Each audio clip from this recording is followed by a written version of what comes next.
Hello and welcome. My name is Alan Mendenhall. I'm editor-in-chief and publisher of Southern Literary Review, and I'm joined here today with Joe Taylor, whose latest book is The Alleged Woman, A True Tale of Ballot Intrigue. And Joe, this is a very funny book. I want to read from the back cover just to give our listeners a sense of what your book is about. Will the cheating, will the fraud never end? Breaking news, Biden ballots. FBI finds nearly 7 million Joe Biden ballots in Alabama woman's car trunk. Sumter County, Alabama. After answering a routine mid-morning request to repair a flat tire, Alabama FBI agents found the trunk of a Sumter County woman's black Nissan Altima filled with ballots listing Joe Biden for president. In the Altima's glove compartment, the agents also found 11 books of first-class stamps depicting Elvis. We speculate she was planning on mailing these to the local voting station. Had she been able to do so, all of Alabama's electoral votes would have gone to the Biden campaign. We can just thank alert agents who acted quickly on finding the nearly 7 million ballots, a federal law enforcement official who wished to remain anonymous commented, and that's only the start. So you're going to introduce all kinds of interesting characters, and I just want to know, first off, I mean, we're only about 4 months out from that election. How did you, I mean, the timing of this is, how did you finish a book so quickly based on I those was, events? I was, this started as posts on Facebook, and then someone said, why don't you make this, a friend of mine said, why don't you make this a novel, a novella in essence. And so I decided to, and that time was so ridiculous that a lot of the book wrote itself in many ways. The Utah monument,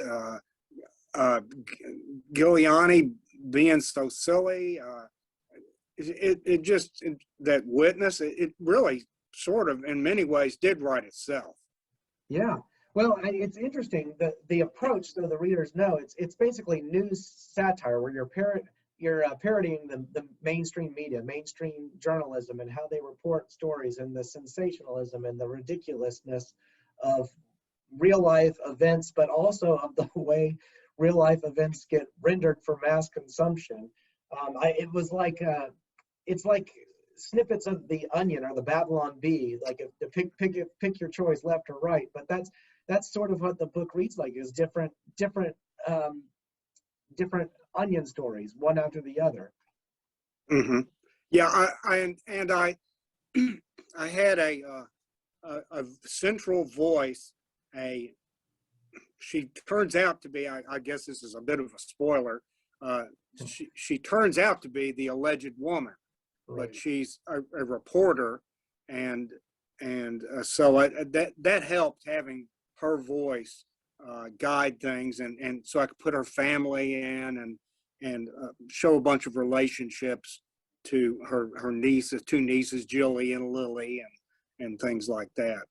Well, I love the sentences with the alleged woman or the alleged car and the alleged this. Yeah. Those were pretty funny. But also, there's also a lot of like local color with the Alabama idiosyncrasies, including, the political bent of Alabama, culture, makes for even more sort of even funnier angle to the national political hysteria going on. But COVID even has a role to play in the Yes, COVID's got a big role to play. Yeah.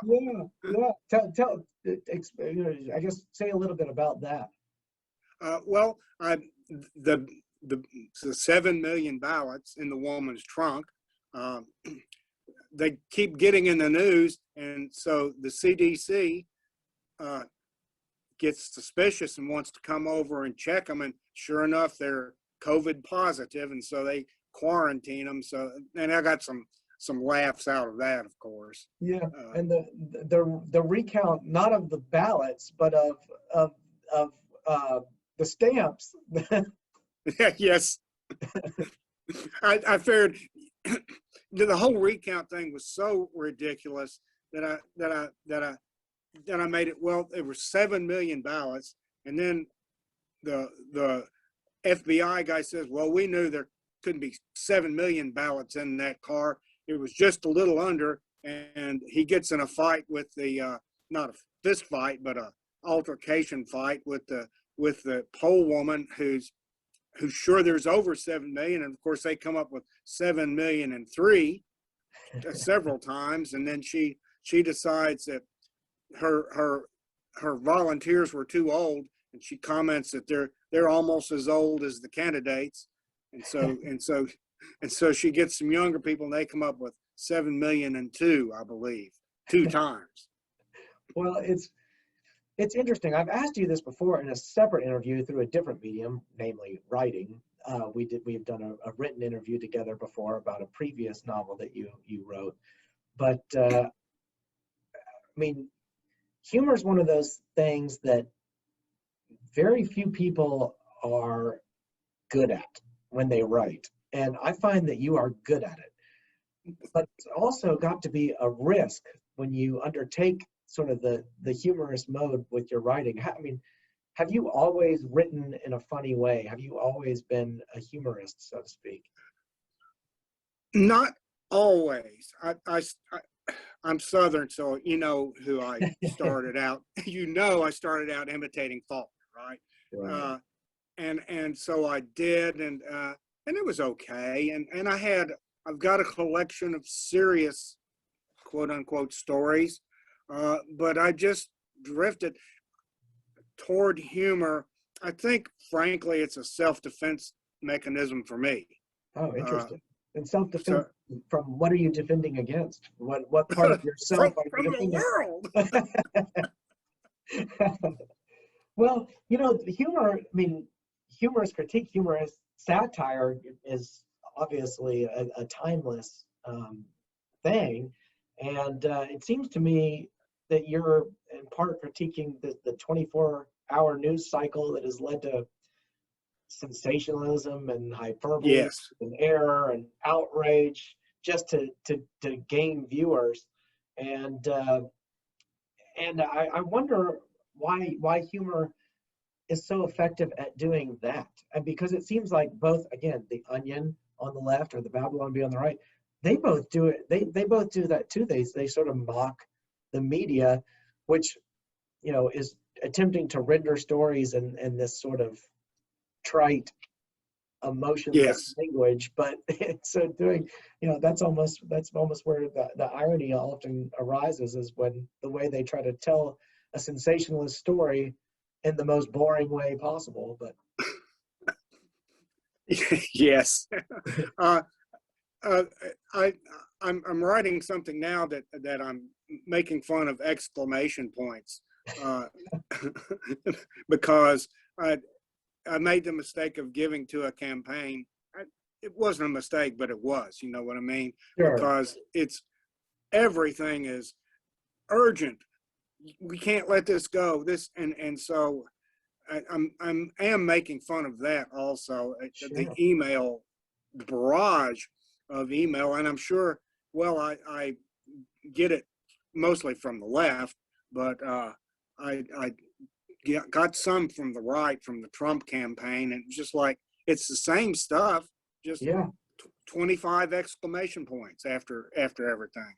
Well, so. And we Southerners, at least historically, have been a little more slow paced, and so sometimes these sort of cries of urgency can be obnoxious. I remember being up in a bar in Washington, D.C. one time and having a conversation with somebody who had not had too many encounters with Southerners, and he was asking me,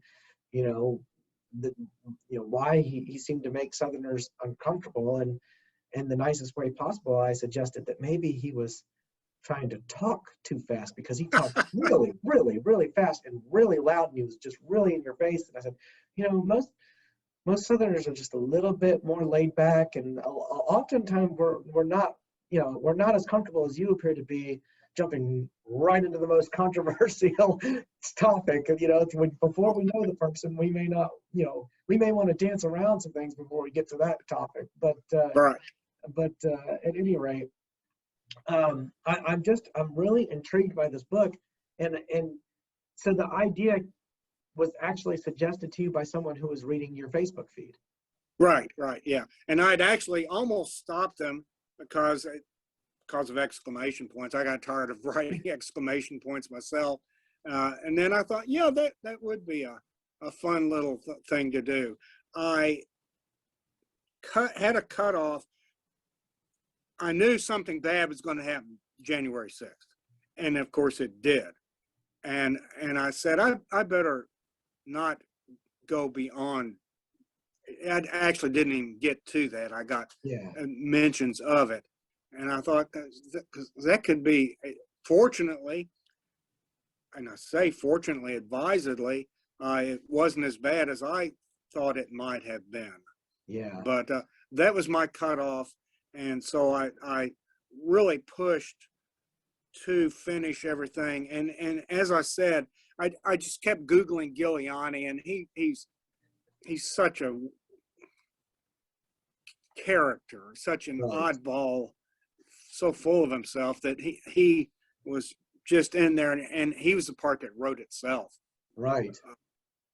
Right. Yeah. No, that makes sense. And I think maybe leaving the January 6th riots, whatever you want to call them, out is wise, because I'm not sure they're very funny. You know, they're not No, really a topic of humor. But when the person suggested that you put these, that you assemble these as a novel, was that, I mean, how long had you been doing them when he suggested that? Were you were you uh, copy and paste some in, or did I you? think I'd only done 4 or Oh, 5. so it was still early on then. So It was very early on. Yeah, that was yeah, probably, that probably motivated you to keep doing them. yes, yes. And then So, I stopped putting them on Facebook and just started writing them oh, writing them. as a novel. Yeah. Well, that makes sense, because otherwise your entire novel would be like having a serialized novel, which is just on your Facebook wall, which would actually Right. maybe be kind of interesting. I don't know that I've ever seen that happen, but it's actually an interesting concept. Now that you mention it, I could see people trying to serialize a novel on their Facebook wall. That would be something that I'm not sure I've seen. Well, Joe, I want to give a plug for Livingston Press as well at the University of West Alabama. You are the editor of the press and Yes. have been for some time, and I want to make sure you have the opportunity to talk about all the great work that Livingston Press is doing, and some of the books you have coming out, and some of the work you've done in the past.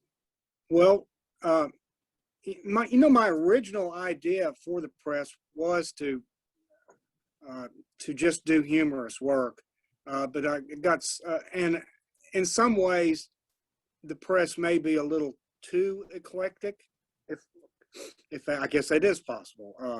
Um, Sagging Meniscus, I'll put a plug in for him. Yeah. He concentrates on work that's very word oriented and very East Middle Europe type of stuff, paranoia and things like that. And Livingston Press, I've sort of done. I published mysteries. I published science fiction, and I shouldn't leave without commenting about the big catch that we got by complete chance. We're publishing William Gay's last posthumous novel, Wow. and it's very good. I put it up there with Twilight and Little Sister Death Oh, personally. wow. Wow. Uh, That's fantastic news. I was not aware of this. That really is great. I'm looking forward to seeing that. And you've got a good catalog and a very interesting mix of books. So you're doing great work there. And I'm grateful for that work as well. So well, believe it or not, we are running up on the end of our time here. So I just want to say thank you for coming on. oh, thank you. The book again is The Alleged Woman, and you can buy it anywhere books are sold online, pretty much, right? Yes, yes. Tomorrow is the official April Fool's Day, of course. is the official publication. It'll be available on all the typical suspects then. And that is not April Fool's. It really is It's not April tomorrow, Fool's. April 1st. So yeah, for our readers, just for context, we are speaking here on March 30th. So April is coming up, and so is this book. And I hope you all will buy a copy. Joe, thanks very much. I really appreciate it, and look forward to talking again soon. Okay, thanks, Alan. Thanks a Thank lot. you. Thanks.